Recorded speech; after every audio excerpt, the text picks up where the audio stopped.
এখন ইস্তেগফার করার পর যার যার হক তাকে থেকে ফিরিয়ে দেওয়া উচিত।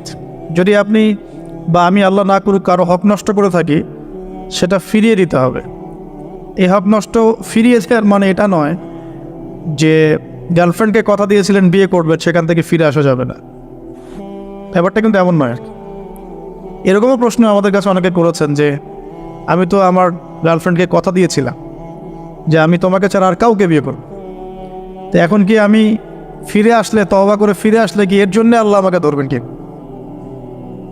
মনে রাখবেন, শয়তান হচ্ছে এই পৃথিবীর সবচাইতে ইন্টেলেকচুয়াল প্রাণী। সিরিয়াসলি, ও যে এত বেশি স্মার্ট যেটা আমাদের চিন্তার বাইরে। যখন শয়তান সরাসরি মানুষকে পথভ্রষ্ট করতে ব্যর্থ হয়, তখন কিছু নেক সুরত ধারণ করে। দিনী ভাই দিনী বোন, এটা নেক সুরত, ঠিক আছে। তারপরে দাড়ি টুপিওয়ালা মানুষের মধ্যে এটা ঢুকিয়ে দেওয়া যে আমি তো অনেক আবেদ মানুষ, পরেশগার, ওরা তো ককরোচ। দেখবেন বেশি না, 1 মাস যদি কেউ নামাজ পড়ে, 1 মাসে 10টা বই পড়াশোনা করে, ইসলাম সম্পর্কে একটু ঘাটাঘাটি করা শুরু করে, অন্যদের সাথে কথা বলার ক্ষেত্রে তার যে বডি ল্যাঙ্গুয়েজ, এটা খেয়াল করবে। শয়তান কিন্তু অনেক স্মার্ট, এভাবে শয়তান অনেকভাবে মানুষকে প্রতারিত করতে পারে। সো শয়তানের নেক্সট স্রোতে ধোকায় পা দিবেন না। আল্লাহ পাক আমাদের সবাইকে হেফাজত করে নেবেন। খুব ভালো একটা কাজ করছি মনে করেন, একটা বড় প্রজেক্ট করছি সারা বাংলাদেশ ব্যাপী, একটু মনের মধ্যে ঢুকিয়ে দিল যে মানুষ তো দেখুক, মানুষ ভালো বলুক, যথেষ্ট আমল ধ্বংস হওয়ার জন্য, এতটুকু যথেষ্ট আমল ধ্বংস হয়ে যাওয়ার জন্য। আল্লাহ মাফ করুক আমাদের। তো প্রথমে প্রিয় ভাই, তওবা করে ফিরে আসা, যার যার হক তাকে তাকে ফেরত দিয়ে দেওয়া। এরপরের সবচাইতে ইম্পর্টেন্ট জায়গাটাই হচ্ছে ইলম অর্জন করা। যেখানে আছেন সেখানেই থাকবেন, মানে যে প্রতিষ্ঠানে যে সাবজেক্টে পড়ছেন, এখন আপনাদের প্রায় জীবনের 20টা বছর চলে গেছে। এখন সবার পক্ষে আবার ইউটার্ন করে 0 থেকে স্টার্ট করা পসিবল, এবং এটা বুদ্ধিমানের কাজও হবে না। ওই সেকশনে যারা আছেন তাদের সংখ্যা কিন্তু প্রচুর, যারা দিনই লাইনে পড়াশোনা করছে, ঠিক আছে। আল্লাহ চাইলে তাদের মধ্য থেকেই ইনশাআল্লাহ এমন অনেক বড় বড় মুফতি, মুহাদ্দিস, ইমাম তৈরি হবেন, যারা ধর্মীয় অঙ্গনে নেতৃত্ব দিবেন। আর যদি দেখা যায় তারা তাদের দায়িত্ব পালন না করেন, তখন আল্লাহ পাক জেনারেল থেকে মানুষ উঠায় নিয়ে আসবেন। এটা আল্লাহ পাকের কৌশল, আল্লাহ পাক করতে পারেন। এখন আপনি কি করবেন? যেহেতু আপনারা 20-25 বছর পার করে আসছেন, যে সাবজেক্টে পড়ছেন কন্টিনিউ করতে থাকেন। যদি এনভায়রনমেন্ট থাকে ফ্রি মিক্সিংয়ের, এখানে আপনি আপনার চোখকে হেফাজত করার চেষ্টা করবেন সর্বোচ্চ। এ ব্যাপারে আমি একটা বই সাজেস্ট করি। এই বইটা পড়লে ইনশাআল্লাহ আপনার অন্তরের মধ্যে এই বিষয়গুলো কমে আসবে ইনশাআল্লাহ। সেটা হলো তাসকিয়া, ও আরেক নামে এসেছে, সেটা হলো তাসাউফ ও আত্মশুদ্ধি। তাসাউফ ও আত্মশুদ্ধি পুরো ওয়ার্ল্ডের ওয়ান অফ দ্য মোস্ট, বলবো যে অনারেবল একজন আলেমে দিন, টপ 10-এর মধ্যে একজন, আল্লামা তাকি উসমানী দামাত বারাকাতুহু, তার লেখা বই তাসাউফ ও আত্মশুদ্ধি। বাংলাদেশে যে মাকতাবাতুল আশরাফ তারা প্রকাশ করেছে। এই বইটা যদি পড়েন, আপনার মনের মধ্যে নফসের যে খারাপ রিপুগুলো, এগুলো আস্তে আস্তে কমতে থাকবেন স্যার। এবং এই বইটা আমি বলি যে বারবার পড়া উচিত। হ্যাঁ, তো আল্লাহ তৌফিক দান করুন। এখন পুরোপুরি ট্র্যাক চেঞ্জ করতে যাবেন না, আপনি আপনার ট্র্যাকেই থাকবেন। এখন এই ট্র্যাকে থেকে আপনি কিভাবে ইসলামিক বেসিক জ্ঞান অর্জন করবেন, কিভাবে পসিবল? কঠিন, অসম্ভব কিছু না, কঠিন। আমি অভিজ্ঞতা থেকে বলি আমার মতো করে। ফার্স্ট অফ অল, একজন বিজ্ঞ কারি সাহেব, হাফেজে কোরআন বা কারি, প্রাথমিক স্টেজ বলছে, বিজ্ঞ একজন কারি সাহেব বা হাফেজে কোরআন, যার সাথে আপনার ভালো সম্পর্ক বা যাকে আপনি চিনেন, রিনাউন্ড বা যিনি খুব কোঅপারেটিভ, আপনাকে সময় দেন, টাইম দেন, এরকম কারো কাছে গিয়ে আপনি কোরআন তেলাওয়াত করা শিখবেন আগে। ফার্স্ট অফ অল এটা কাজ, কোরআন তেলাওয়াতটা আগে শিখবেন। আমি তো যে দুঃখ করে বলি, কষ্ট করে বলি যে আমাদের এই দিনী অঙ্গনে এমন অনেক মানুষ আছে যারা ইভেন কোরআন রিসাইট পর্যন্ত করতে না পেরেও অনেক বড় বড় জায়গায় অভিনয় করেন, দিনিয়াতের অভিনয় করে যান, নিজের সাথে অভিনয় করে যান। অনেক সময় উদ্ধতাবশত বড় বড় আলেমদেরকে বাহাসের জন্য চ্যালেঞ্জ করে থাকে, অথচ কোরআন তেলাওয়াত শুদ্ধ না। কোরআন তেলাওয়াত শুদ্ধ না মানে নামাজই হচ্ছে না। কোরআন তেলাওয়াত শুদ্ধ না মানে কি? নামাজ হচ্ছে না। কবুল করার মালিক তো আল্লাহ, শর্ত তো এটা। কবুল করার মালিক তো আল্লাহ। আল্লাহ পাক চাইলে কেউ এক ওয়াক্ত নামাজ না পড়লেও তওবা করে ফিরে আসছে মৌতের আগে, হয়তো আমরা জানি না, আল্লাহ মাফ করে দিয়েছেন, হতে পারে না? এটা তো শর্ত। কোরআন তেলাওয়াত তাজবিরের সাথে শিখতে হবে। তো এখানে যদি একজন আলেম থাকেন, একজন কারি থাকেন, হাফেজ থাকেন, তার কাছে আপনারা ব্যাচ করে পড়লেন, অথবা সে যদি কোনো ইনস্টিটিউট খোলে সেখানে আপনারা একটু সময় দিলেন, বা যারা পড়তে জানেন আবার মস্ক করে নিলেন। ফজরের পর 1 ঘন্টা, সপ্তাহে 3 দিন, 3 মাস এনাফ। ফজরের পর 1 ঘন্টা, সপ্তাহে 3 দিন, আপনার 2 থেকে 3 মাস যথেষ্ট। কোরআন তেলাওয়াত আপনি শিখে ফেলবেন ইনশাআল্লাহ। এটা প্রথম কাজ। এটা না করে পরের কাজগুলো আসলে পসিবল না। এগুলো সব জাতামাতা কাজ হয়ে থাকবে, এগুলো মানে পূর্ণতা পাবে না। প্রথম কাজটাই কোরআন তেলাওয়াত। এরপরে আপনার অনেকে তাবলিগ জামাতে সময় দেন, সময় দিবেন। অনেকে দেখা যায় যে বাসায় দিনই বই পুস্তক পড়েন, এগুলো পড়বেন, ঠিক আছে। অনেকে হাদিসের বইয়ের যে অনুবাদগুলো হয়েছে এগুলো পড়বেন, সমস্যা নেই। কিন্তু কোরআন তেলাওয়াত অবশ্যই শিখবেন। তারপরে আপনি যদি এখান থেকে বের হওয়ার পরে বা রানিং অবস্থাতেও যদি সময় বের করতে পারেন, তাহলে মাদ্রাসা অঙ্গনের কোনো আলেমের সহবতে গিয়ে আপনি অ্যারাবিক ল্যাঙ্গুয়েজ এবং অ্যারাবিক গ্রামার শিখবেন। ওটা আপনার শেখার লেসন 2। কোরআনের পর এটা শেখার লেসন 2। অ্যারাবিক ব্যাকরণ, অ্যারাবিক গ্রামার এবং অ্যারাবিক ল্যাঙ্গুয়েজ ছাড়া কোরআনের তাফসীর, তর্জমা এগুলো বোঝা যায় না। যে যাই বলুক, এটাই ফুল স্টপ কথা। তাফসীর আপনি তো বঙ্গানুবাদ দেখে অনেক কিছু বুঝতে পারেন ঠিকই। আল্লাহ পাক বলেছেন সুদ খেও না, জেনার ধার কাছে যেও না, এগুলো কমন মেসেজ, সেগুলো সবাই নিতে পারে। একজন অমুসলিম ভাইও ওইটা যদি বাংলা পড়তে পারে, সেও বুঝতে পারবে কি বলতে যাচ্ছেন আল্লাহ পাক। অ্যারাবিক ল্যাঙ্গুয়েজ, অ্যারাবিক গ্রামারের ভিতরে না ঢুকলে আপনি কোরআনের ভাষাটাকে ধরতে পারবেন না। আল্লাহ পাকের যে মানে ঐশী গ্রন্থের বালাগাত, এটা আপনি বুঝতে পারবেন। তো এই জন্যে এটা তো সিম্পল এক্সাম্পল। আমরা যদি এখানকার ল্যাঙ্গুয়েজ কি বইগুলোর, ইংরেজি না বাংলা? ইংলিশ। মাশাআল্লাহ, ইংলিশ ল্যাঙ্গুয়েজ যদি না জানতাম, আমি কি এখানে পরীক্ষা অ্যাটেন্ড করতে পারতাম? আমি তো ওই টপিকটাই বুঝবো না, কোন টপিক আলোচনা হচ্ছে, স্যার কী পড়াচ্ছে। আমার তো ইংরেজি গ্রামারের এবং ইংরেজি ল্যাঙ্গুয়েজটিক আমার কোনো দক্ষতা নাই। তাহলে আমি কীভাবে ওই চ্যাপ্টার 1, চ্যাপ্টার 2, চ্যাপ্টার 3, এই টপিক ওই টপিক কেমন করে বুঝতে পারেন? সিমিলার এখানে কোরআনের ক্ষেত্রে যদি আপনি ল্যাঙ্গুয়েজগুলো না জানেন এবং গ্রামারটা না বোঝেন, তাহলে কোন সূরার ভিতরে কি গভীর মর্ম, এগুলো আপনি ধরতে পারবেন। ভাষা একটা অর্থ বুঝতে পারবেন। ভাষা অর্থ পরীক্ষায় পাশ করাতে পারে, কিন্তু A+, গোল্ডেন A+ আনতে পারে।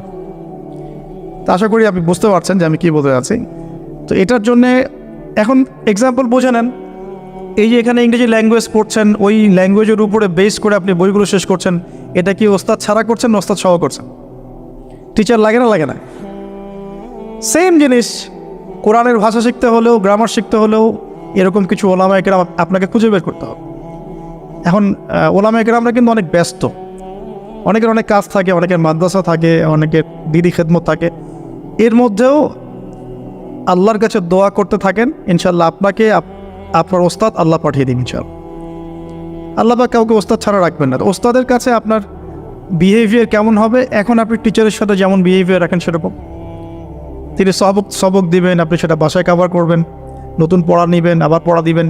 এইভাবে আস্তে আস্তে 4-5টা ক্লাসিক্যাল অ্যারাবিক গ্রামারের বই যদি কভার করতে পারেন, ইনশাআল্লাহ আপনি কোরআনের এই যে আলহামদুলিল্লাহ রাব্বিল আলামিন পড়ছেন, অর্থটা নিজেই বুঝতে পারবেন। হ্যাঁ, যালিকাল কিতাব লা রাইবা ফিহি হুদাল লিল মুত্তাকিন পড়ছেন, আপনি নিজেই বুঝতে পারবেন যে আল্লাহ পাক কী বলছেন। এই যোগ্যতাটা অর্জন না করলে সত্যিকার অর্থে আমরা যে কোরআনিক সমাজ যেটা বলি আর কি বড় গলায়, এটা আসলে বাস্তবায়িত হবে না, তা আমার মত। আর এরপরে আপনি আরও উঁচু লেভেলে যদি পড়তে পারেন, যে পড়াশোনা শেষ, আপনার জব সেকশন নিশ্চিত, আপনার সময় আছে মাশাআল্লাহ। এখন এই সময়ের মধ্যে আপনি চাইলে হাদিসের যে কিতাবগুলো, হাদিসের বেসিক কিতাবগুলো মোতালা করতে পারেন, যে কাজটা আমি এখন করছি। হাদিসের বেসিক কিতাবগুলো আপনি মোতালা করতে পারেন। এটার জন্য অ্যারাবিক এবারত পড়ার যোগ্যতা অর্জন করতে হবে। এটা কী জিনিস? এটা হচ্ছে জবর জের পেশ ছাড়া আরবি পড়ার যোগ্যতা। এখন যে কোরআন তেলাওয়াতটা আপনি শিখবেন সেটা হচ্ছে জবর জের পেশ দেয়া কোরআন আপনি পড়ুন, তাই না?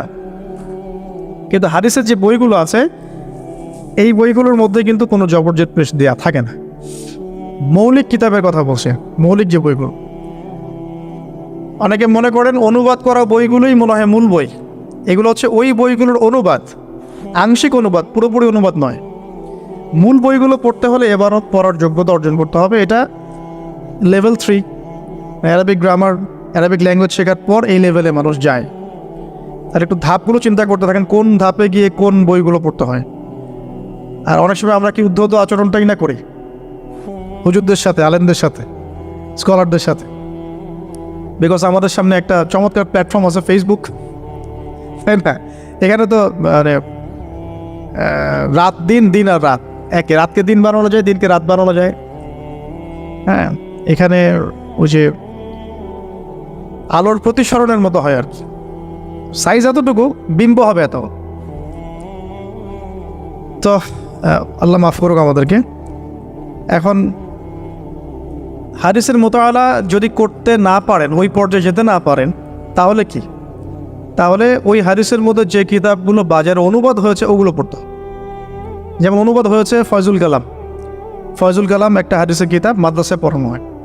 এর মধ্যে চমৎকার অনেকগুলো হাদিস আছে, প্রায় সম্ভবত 1000-এর বেশি হবে। এরপরে মোতালা করতে পারেন আপনি মিশকাতুল মাসাবিহ, এই বইটাও অনুবাদ হয়ে গেছে, এটাও ভালো কিতাব মাশাআল্লাহ। এরপরে আছে রিয়াদুস সালেহিন, এটাও একটা চমৎকার কিতাব। বুলুগুল মারাম মিন আদিল্লাতিল আহকাম, এটা একটা কিতাব আছে, এটাও মোতালা করতে পারেন হাদিসে। এরপরে আছে আপনার এখন যেটা বলছি, ইসলামিক ফাউন্ডেশন হয়েছে অনেক আগেই। এছাড়া বাংলা বাজার ঢাকায় যে ইসলামিক লাইব্রেরিগুলো, প্রকাশনা সংস্থাগুলো আছে, তারা মোটামুটি আবু দাউদ, তিরমিজি, নাসাই, ইবনে বাজা, কোনো প্রকাশনী বুখারী মুসলিমের কিছু ভার্সনও অনুবাদ করেছে। তবে এই উঁচু লেভেলের হাদিসের কিতাবগুলো শুরুতেই হাত দেওয়া যাবে না, এটা একটা মাথায় রাখ। শুরুতেই এই বড় বড় কিতাবগুলো হাত দেওয়া যাবে। প্রথমে মানে আমরা তো আগে এসএসসি ইন্টার পাস করে এখানে আসছি না, নাকি আগে ডাইরেক্ট এখানে পড়তে হয়েছে? একই বিষয়। ওরকম ফয়জুল কালামের মতো বইগুলো আগে পড়তে, ফয়জুল কালাম, আলফিয়াতুল হাদিস, রিয়াদুস সালেহিন, মিশকাত, এগুলো আগে পড়, তারপরে গিয়ে যদি যোগ্যতা হয় ওই বইগুলো হাত দিবেন। তবে অনেক সময় দেখা যাবে একটা হাদিস বুঝতে পারছেন না, কোরআনের আয়াত বুঝতে পারছেন না, ওই অবস্থাতেই ওই হাদিস এবং ওই কোরআনের আয়াতকে রেখে দিবেন। এটাকে নিয়ে কোনো রকমের কনক্লুশনে চলে যাবেন না, আর ওইটাকে নিয়ে প্রচার করতে যাবেন না। বরং এগুলোকে একত্রিত করে সপ্তাহে একদিন আবার আলেমের কাছে চলে গেলেন, ওস্তাদ এগুলো বুঝি নাই, লাস্ট উইকে আমি এগুলো পড়েছি, এটা বুঝি নাই, তিনি বুঝিয়ে দিবেন ইনশাআল্লাহ। এগুলো পড়াশোনা। এর পাশাপাশি আমি বলছি বিষয়ভিত্তিক ইতিহাসের বই চলে আসছে, ইসলামের ইতিহাসের বই চলে আসছে, তারপর সিরাতের অনেক বই চলে আসছে, প্রায় 40-45টা বই পাওয়া যায় সিরাতের এখন বাংলাদেশে। তারপরে ফিকহের অনেক বই অনুবাদ হয়ে গেছে। এছাড়া আকিদার অনেক বই পাওয়া যায়। সবচেয়ে ভালো হয় যে আকিদা তাহাভিয়া বইটা পড়তে পারেন, এই বইটা পড়লে অনেক চমৎকার হবে। এর পাশাপাশি বরেণ্য ওলামায়ে কেরামদের বই পড়বেন। মানে বরেণ্য ওলামায়ে কেরাম কারা? যারা পুরো ইসলামিক বিশ্বে স্বীকৃত, যারা কোনো সাম্প্রদায়িকতা বিলং করেন, যে আমি এই সম্প্রদায়ের মানুষ, আমি ওই সম্প্রদায়কে মুসলিম মনে করি না, এরকম না। যারা বরেণ্য রিনাউন্ড ওলামায়ে কেরাম সারা ওয়ার্ল্ড। এই যে বললাম আল্লামা তাকি উসমানী হাফিজাহুল্লাহ একজন বরেণ্য আলেম, তার যে কোনো কিতাব চোখ বন্ধ করে পড়তে পারে, কোনো সমস্যা। বাংলাদেশে আব্দুল মালিক সাহেব হাফিজাহুল্লাহ, মারকাজুদ দাওয়ার পরিচালক, একজন বরেণ্য আলেম। আশরাফ আলী থানভী রাহিমাহুল্লাহ একজন বরেণ্য আলেম। হানাফি কওমের ফিকহে এরকম অনেক বরেণ্য ওলামায়ে কেরাম আছেন। তারপরে আরবের মধ্যে এমন অনেক বরেণ্য আলেম আছে, শাইখ উসাইমিন, শাইখ বিন বাজ, সালেহ আল ফাওজান, এরকম অনেক বড় বড় আলেম আছে যারা রিনাউন্ড ওলামায়ে কেরাম। তাদের কিতাবগুলো আপনি পড়তে পারেন, কিন্তু যাদের মানে লেখা এবং গবেষণাগুলো ছাত্র পর্যায়ের, এগুলোকে আপনি প্রামাণ্য বই বানাবেন। তো প্রামাণ্য বই পড়বেন আর আলেমের সাথে সম্পর্ক রাখবেন। দুটো যখন একসাথে থাকবে তখন আপনি কিছু আটকে গেলেও তার সাথে পরামর্শ করে একটা কনক্লুশন খুঁজে পাবেন। এগুলো হলো জাস্ট বই সংক্রান্ত কথা বল। এখন এগুলো হচ্ছে সবচেয়ে বড় বিষয়টা হচ্ছে, এগুলোর চাইতে বেশি বড় বিষয় হচ্ছে যে কোনো একজন, অন্তত পক্ষে একজন, আপনি চাইলে 10 জনের সাথেও রাখতে পারেন, কিন্তু অন্তত পক্ষে একজন মুহাদ্দিক আলিমের সাথে আপনি সম্পর্ক রাখবেন পরামর্শের জন্য। অন্তত পক্ষে একজন মুহাদ্দিক আলেমের সাথে, মানে হকপন্থী মুহাদ্দিক আলেমের সাথে আপনি সম্পর্ক রেখেছেন। এটা অনলাইনের যুগ, এটা তো কিন্তু সহজ। আর এই সম্পর্ক শুধু অনলাইন কেন্দ্রিক হবে এমনটাও বলছি না। তার সাথে সাক্ষাৎ করবেন, তার কাছে নসিহত নেবেন, তার কাছে গিয়ে কিছু পড়বেন, হ্যাঁ, তাকে দেখবেন তিনি কিভাবে আমল করেন, ব্যক্তি জীবনে তিনি কেমন, তিনি আপনাকে কী নসিহত করেন, তার সাথে মিশবেন। সহবত মানে কি? মানে আমরা কি শুধু টিচারদের মানে পড়াশোনাগুলোই ফলো করি না, টিচারকে দেখিও বটে। আমরা বস্তুবাদী এডুকেশনের ক্ষেত্রে হয়তো অত কেয়ার করি না, টিচার যেটা পড়াচ্ছেন ওটা জাস্ট টুকে নেই, পরীক্ষা পাস করলেই হইল।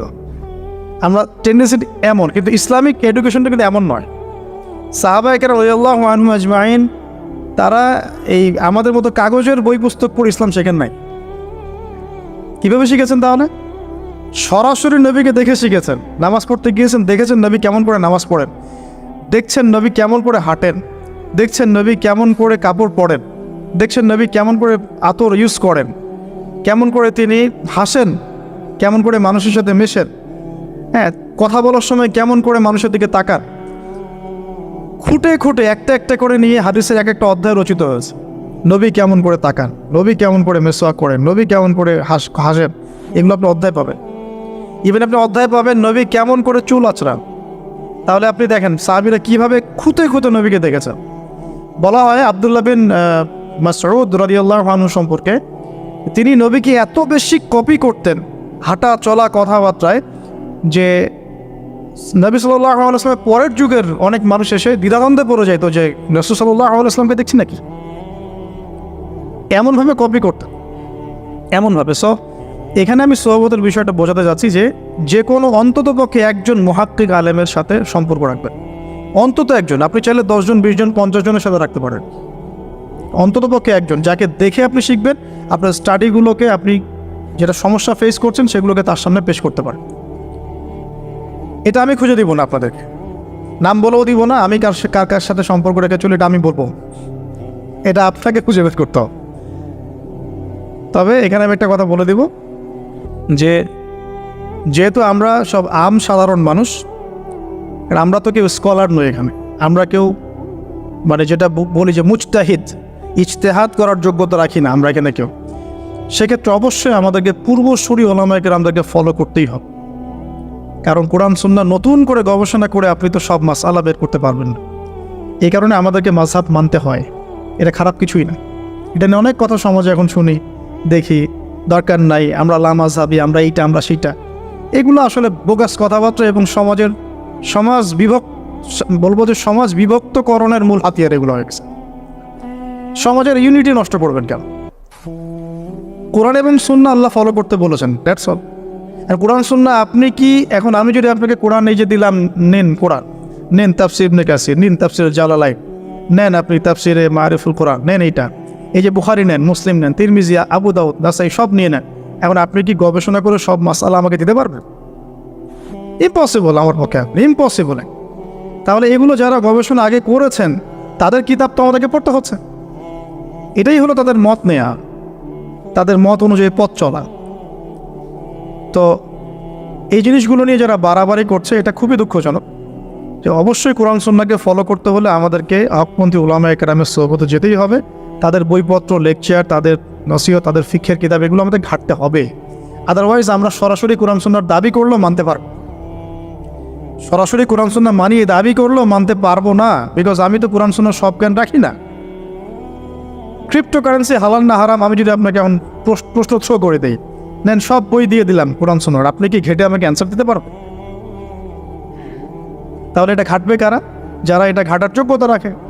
তারা ঘেটে যখন একটা প্যানেল করে একটা ফতোয়া যখন আসবে যে না এটাই, তখন আমরা সেটাকে ফলো করব। That's all. এই জিনিসটা রাসূল সাল্লাল্লাহু আলাইহি ওয়াসাল্লামের যুগেও ছিল, সাহাবীদের যুগেও ছিল, তাবেঈনদের যুগেও ছিল। এটা আস্তে আস্তে চলে আসছে এই পর্যন্ত। তো এখানে ক্লাসিক্যাল যে ইসলাম চলছে এখানে থাকলে আপনার বিভ্রান্ত হওয়ার কোনো চান্স নাই। কিন্তু এর আশপাশে ব্যাঙের ছাতার মতো অনেক মতাদর্শ এসেছে এখন, নতুন নতুন অনেক। এগুলোতে পা দিলে নেক্সট শুরুতে ধোকা খাবেন শয়তানের মতো। ওই যে বললাম, শয়তান নেক্সট শুরুতে ধোকা দেয়, মনে হবে যে আমি তো সরাসরি কোরআন সুন্নাহ ফলো করি। আদতে আপনি কোরআন সুন্নাহই ফলো করছেন,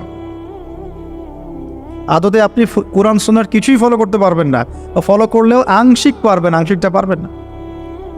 একটা মাসআলা মনে করে, একটু বলেন এই জায়গায়, একটা মাসআলা মনে করেন এসেছে যে আমরা বর্তমান অর্থ ব্যবস্থায় আমরা কিভাবে আমাদের ব্যাংকিং সিস্টেমটা সাজাও, ধরেন একটা মাসআলা এসেছে। এখন এই বিষয়ে যদি আমরা ইকোনমিক্সের উপর দক্ষ ওলামায়ে কেরামদের শরণাপন্ন না হই, আমরা কি অ্যান্সার নিতে পারব? আমি কি পারবো উত্তর দিতে? আপনি কি পারবেন? যে কোরআন এবং সুন্নাহ গবেষণা করেছেন এবং যার কাছে অর্থনীতির জ্ঞান আছে, ওই রকম মুহাক্কিক কোনো আলেম আপনাকে বলতে পারবে এখন আমাদের কি করা। এই জিনিসটাই যদি আমরা বাংলাদেশের সংবিধান সম্পর্কে জানতে চাই, আমাদেরকে আইনজীবীর কাছে যেতে হবে। আমরা যদি রোগ নির্ণয় করতে চাই, ডক্টরের কাছে যেতে হবে। এখানকার ইঞ্জিনিয়ারিং যা পড়ানো হয় আমি কি সেটা বলতে পারবো? তাহলে আমাকে এখানকার স্যারের কাছে যেতে হবে, স্যার এখানকার বিষয়টা কী আমাকে একটু বুঝাই দেন। তখন তিনি তার জ্ঞান থেকে এবং তার জ্ঞানের সোর্স থেকে ঘেটে আমার জন্য কিছু সমাধান বের করে দিবেন, আমি তো সেটা ফলো করব। এই ফলো করা জিনিসটাকে যারা নেগেটিভলি উপস্থাপন করছেন, এটা ঠিক না। এটা একটা উদ্ধত আচরণ হচ্ছে, অহংকার হচ্ছে। এই ফিতনাগুলো থেকেও বেঁচে থাকতে হবে। এই জন্য আমি বললাম অন্তত একজন মুহাক্কিক আলেমকে ধরে বসে থাক। এটা আমি কিন্তু পীর মুরিদি বোঝাচ্ছি না, ঠিক আছে? আমি বোঝাচ্ছি যে আপনি মানুষের সোহবতে থাকবেন, পরামর্শ ভিত্তিক, যে কোনো একজন হকপন্থী আলেম। এখন এরপর কি? এরপরে আপনি পড়াশোনা চালিয়ে গেলেন, আলেম আপনার কাছে পরিচিত আছেন, আপনি টাচে আছেন, পড়াশোনা করছেন, কোরআন হাদিস মোতালা করছেন, মাশাআল্লাহ দ্বীনের জ্ঞান অর্জন করছেন। এখন আপনি আপনার সাধ্যমতো দাওয়াতি কাজ করবেন। যতটুকু দাওয়া আপনার দেওয়ার যোগ্যতা আপনি অর্জন করেছেন বা পারছেন, কতটুকু ছোট ছোট করে 5 মিনিট 10 মিনিট, একটা হাদিস 2টা হাদিস, এভাবে মানুষের মধ্যে ইসলামটাকে প্রচার করতে থাকে ইনশাআল্লাহ। তবে যে বিষয়গুলো নিয়ে সমাজে ইখতিলাফ দ্বন্দ্ব দেখা যায়, এগুলো নিয়ে আপনি কথা বলতে চান, এগুলোর কোনো সমাধান নাই, মানে এগুলো কখনো শেষ হবে এমনটা মনে হচ্ছে না। ইলা ইয়াউমিল কিয়ামাহ, কিয়ামত পর্যন্ত এগুলো শেষ হবে এমনটা বোঝা যাচ্ছে না। এই জন্য আমরা এখানে আগুন আর উস্কে দেওয়ার দরকার নাই। আপনি আপনার কাছে যেটা ভালো লাগে ওই মানহাজ, ওই মাযহাবটা ফলো করতে থাকেন ইনশাআল্লাহ। সাহাবীর যুগ থেকে এরকম ইখতিলাফ কিন্তু ছিল, তাই বলে কেউ কাউকে তারা এরকম তুই কাফের হয়ে গেছিস এরকম কখনো কথা কেউ বলে নাই, যেটা আমাদের পান থেকে চুন খসলে মানুষ বলে দেয়। এরকম জায়গায় যায় না, এটা তাসকিয়া নষ্ট হয়ে যাবে, আপনার মনের তাসকিয়া নষ্ট হয়ে যাবে। এখন এরপরে আপনি বা আমি আমাদের কর্মক্ষেত্রটা সাজাবো।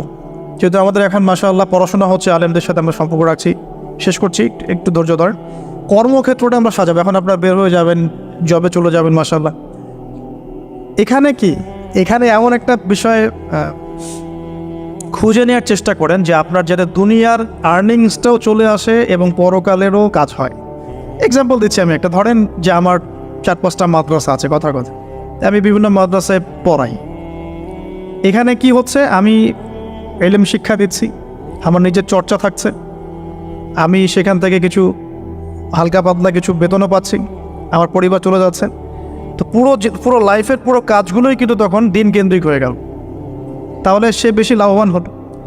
এখন আপনাদেরকে এরকম সুযোগ বের করতে হবে যে আপনারা এমন এমন কিছু ক্ষেত্রে যাবেন যেখানে ওই কাজটাই ইবাদত বলে কাউন্ট হবে। টাফ কিন্তু ইম্পসিবল না।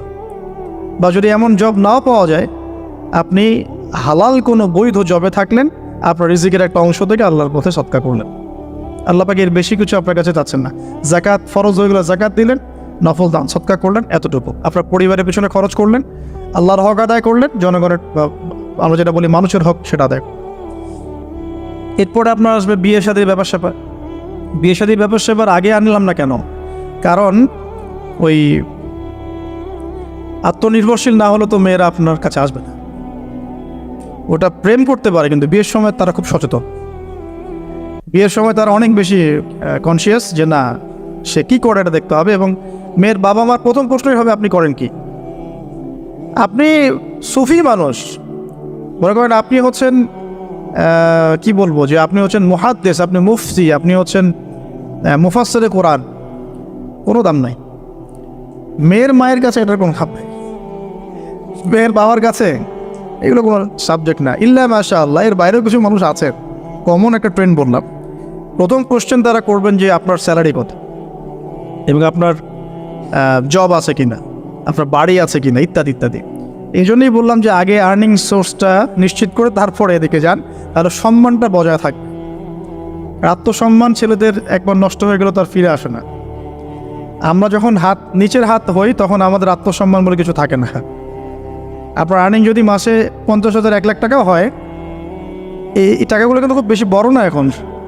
কারণ এখন 1 লাখ টাকার মানে 1 লাখ টাকা নাই, এখন ওটা 50,000 চলে আসছে। আস্তে আস্তে হয়তো আরও কমবে। যারা এগুলো বোঝেন না তারা অযথাই সমালোচনা করেন, কিন্তু আসলে ব্যাপারটা এরকমই হচ্ছে। আমি তাদের হেদায়েতের জন্য দোয়া করি। এখন এইটুকু আর্নিং যদি আপনার হয়, কিন্তু এই আর্নিংয়ে আপনার কারো কাছে হাত পাততে হচ্ছে না, আপনার সম্মান বজায় থাকবে। যখনই আমাদেরকে হাত পাততে হবে আমাদের সম্মানটা কমে যায়। আর যদি কেউ ভুল করে ঘর জামাই হন তাহলে তো অবস্থা খারাপ, ঠিক আছে? তো এই জন্যে আয়ের একটা অংশ নিশ্চিত করতে হবে। এই জন্য একটু সবর করেন। এই সবরের সময়টা কি করবেন? বেশি বেশি ফোন চালাবেন, তাহলে সবর করতে পারবেন না। এই সবরের সময়টুকু মতো আলা করবেন, পড়াশোনা করবেন, সব রাখবেন, আপনার রোজা রাখবেন, ভালো কাজে ব্যস্ত থাকবেন, ইনশাআল্লাহ প্রবৃত্তি নিয়ন্ত্রণে থাকবে। আর যদি আপনার বিকল্প অপশন থাকে, কৃষি অপশন থাকে, কৃষিকাজের সুযোগ আছে, ব্যবসার সুযোগ আছে, বা আপনার পৈতৃক সম্পত্তি আছে, সেক্ষেত্রে আপনি আগে বিয়ে করে রাখতে পারেন, সমস্যা। এটা ডিফার করে মানুষের মধ্যে। আল্লাহ পাক আমাদের সবাইকে হালাল রিজিকের ব্যবস্থা করুন, দোয়া করি। রিজিকের এই অংশটুকুর মধ্যে একটা অংশ আল্লাহর জন্য রাখবেন। রিজিকের অংশের একটা অংশ আল্লাহর জন্যে, আর বাকি একটা অংশ পরিবারের জন্যে, একটা অংশ নিজের জন্যে, একটা অংশ বই কেনার জন্যে। এভাবে স্যালারিকে ভাগ করুন। এই ফেমাস হওয়ার আগে তো অনেক খ্যাতির বিড়ম্বনাও আছে। এর আগ পর্যন্ত আমি বই কেনার জন্য একটা একটা করে অংশ জমাতাম। অনেক সময় এমন হয়েছে যে একটা জায়গায় যেতে হবে, ভাড়াটাকে সেভ করেছি বই কেনার জন্য, হেঁটে হেঁটে গিয়েছি। বই আমাকে কেউ কিনে দেয়নি কখন, এভাবেই কিনতে হয়েছে। এখন আলহামদুলিল্লাহ বাংলা বাজারে একবার ঘুরলেই হয়, মিনিমাম 40-50 হাজার টাকার বই হাদিয়ে পাওয়া যায়। লাস্ট টাইম আমি হাদিয়ে পেয়েছি 350টা বই। এই যেবার আসলাম এই কয়দিন আগে 350টা বই। বইয়ের প্রতি মহব্বত থাকলে আল্লাহ আপনাকে অনেক বই দিবেন। আমি যে বললাম না, হকপন্থী ওলামায়ে কেরামের সোহবতে থাকেন, আমি একজন আলেমকে দেখেছি সারাদিনই বই পড়ে, খালি বই পড়ে আর বই পড়ে। আর একটু পরপর খালি বলে লা ইলাহা ইল্লাল্লাহ, একটু পরপর খালি বলে লা ইলাহা ইল্লাল্লাহ। কথা বলেন মনে হচ্ছে যে মুক্তা ঝরছে, এত গভীর কথা বলেন যেটা বুঝতে হলে অনেক জ্ঞানের প্রয়োজন হয়। যেই আসছেন তাকে সময় দিচ্ছেন, হাসছেন, হাসি মুখে কথা বলছেন। গায়ের জামা গেট আপ দেখে মনে হচ্ছে মসজিদে ঝাড়ু দেয় খাদেম আছে না, মনে হচ্ছে খাদেম। কেউ বিশ্বাসই করতে পারবে না যে ইনি হচ্ছেন বাংলাদেশের 1 নাম্বার মুহাদ্দিস। চেহারা দেখে বিশ্বাসই করতে পারবেন না। এরকমও মানুষ বাংলাদেশের মাটিতে আছেন। বইয়ের প্রতি মহব্বত রাখেন, আল্লাহ পাক আপনাকে দেখবেন অনেক বই জ্ঞান দিবে। অনেক মানুষ গায়ের জামা বিক্রি করে বই কিনতো সলফে সালেহিনের মধ্যে, এগুলোর দলিল আছে কিন্তু। তো বইয়ের জন্য একটা অংশ, আপনার আল্লাহর জন্য একটা অংশ, পরিবারের জন্য একটা অংশ। এই বিষয়গুলো শেষ করার পর দাওয়াতি কাজ বেগবান হবে এবং আলেম ওলামা সোহবতের সাথে ইউনাইটেড থাকবেন। ইউনাইটেড এটা কেমন? এই যে একটা আপনার অ্যাসোসিয়েশন করেছেন, আমি খুব অ্যাপ্রিসিয়েট করি এগুলো কাজ, কারণ এগুলো করতে হলে অনেক জাজবা লাগে, ত্যাগ লাগে, শ্রম লাগে, এবং এগুলো সমাজ পরিবর্তনের জন্য কাজ করে। তো এরকম ছোট ছোট নন পলিটিক্যাল, নন প্রফিটেবল, কারণ আমি এই পলিটিক্সটা পছন্দ করি না। অনেকে যদিও বা দাড়ি টুপি নিয়ে ভোট চাচ্ছেন এখন, তো যাই হোক, সমর্থন আপনি করতেই পারেন যে কাউকে, বাট এখানে এমন কিছু বিষয় আছে যেটা ভালোকে ভালো থাকতে দেয় না। এটা ভালোকে ভালো থাকতে দিবে না, এমন একটা অবস্থায় নিয়ে যাবে যে ভালো আর ভালো থাকতে পারবেন না, আপনাকেও খারাপ হয়ে যেতে হবে। আল্লাহ না করুক, হেফাজত করুক। তবে নিঃসন্দেহে যদি এখানে আমাদের ঊর্ধ্বতন কর্তৃপক্ষের মধ্যে এমন কেউ আসেন যারা ইসলাম প্রিয়, ইসলামকে ভালোবাসেন, আমরা তার জন্য দোয়া করবো অবশ্যই, ইনশাআল্লাহ, সমস্যা। তো এই সময়গুলো এখানে অপচয় না করে দিনই পড়াশোনায় দেন, আল্লাহ পাক তৌফিক দান করে। এরকম নন পলিটিক্যাল, নন প্রফিটেবল কিছু অ্যাসোসিয়েশনের মধ্য দিয়ে আপনারা ইউনাইটেড থাকতে পারেন, বা ইসলামের যেটা